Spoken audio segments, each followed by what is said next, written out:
Það er á 0-0 jafntefli á móti Noregi í dag. Hvernig er tilfinning? Ertu svekkt með þetta? Já, ég er mjög svekkt. Fengum færi til að klára þetta.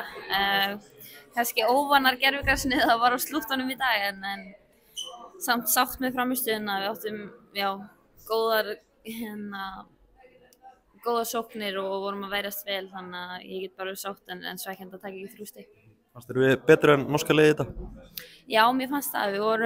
Það var mikið hjarta í leiknum fannst mér og við gáum allt og mér fannst það eiga skilið að taka 3 stig.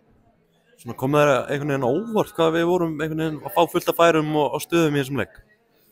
Nei, ekki þannig. Við æfðum mjög vel þessa viku og okkur líður vel að gervigrassi. Ég held að við séum búin að sýna það síðustu ár og frábær stuðningur í dag, það var mjög gaman en eins og ég segi, mjög svekkt en það kom ekkert á óvart, nei.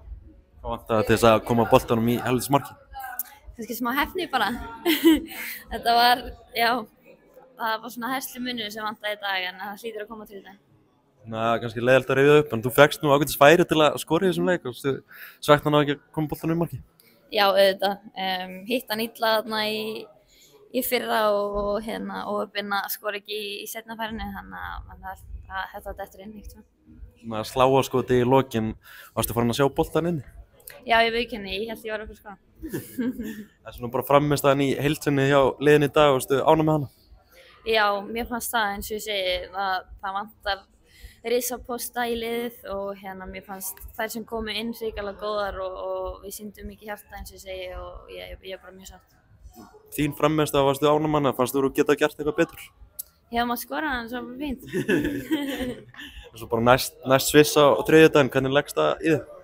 Bara mjög vel, maður kýtlar alveg í tærnar að geta klárað eitt leik og fá þessi 3 stig.